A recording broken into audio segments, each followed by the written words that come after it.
Vrai-faux, la visioconférence fatigue-t-elle plus que le présentiel? Encore une visio de 2 heures. Je suis plus rincé que si j'avais passé la matinée en salle de réunion. On a tous prononcé ou entendu cette phrase. Pourtant, on est resté assis sur la même chaise, sans transport, sans bouger. Alors, une réunion de 2 heures en visioconférence fatigue-t-elle vraiment plus qu'une réunion en présentiel?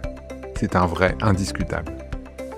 Ce que vous ressentez a un nom scientifique, la Zoom fatigue.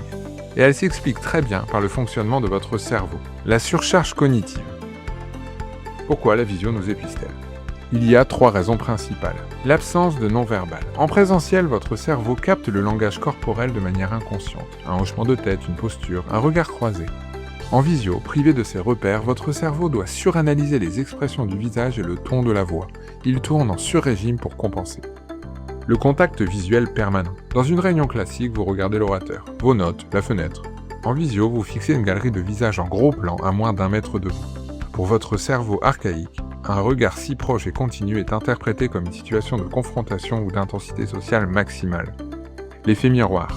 Voir votre propre image en permanence à l'écran crée une autosurveillance inconsciente et stressante.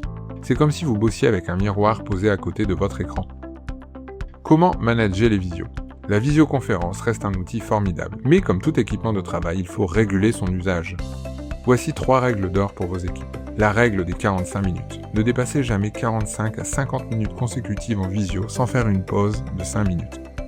Une visio de 2 heures d'un bloc est une hérésie ergonomique. Masquez votre propre vue. Une fois votre caméra cadrée, utilisez l'option « Masquer l'affichage personnel ». Vous restez visible pour les autres, mais vous arrêtez de vous regarder.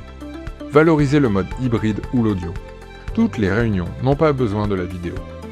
Pour un point rapide à 2, un simple appel téléphonique permet de marcher, de détendre ses yeux et de relâcher la pression cognitive. En résumé, la visio consomme 2 fois plus d'énergie mentale que le présentiel. Manager la charge cognitive de vos collaborateurs, c'est aussi cela faire de la prévention des risques psychosociaux autres.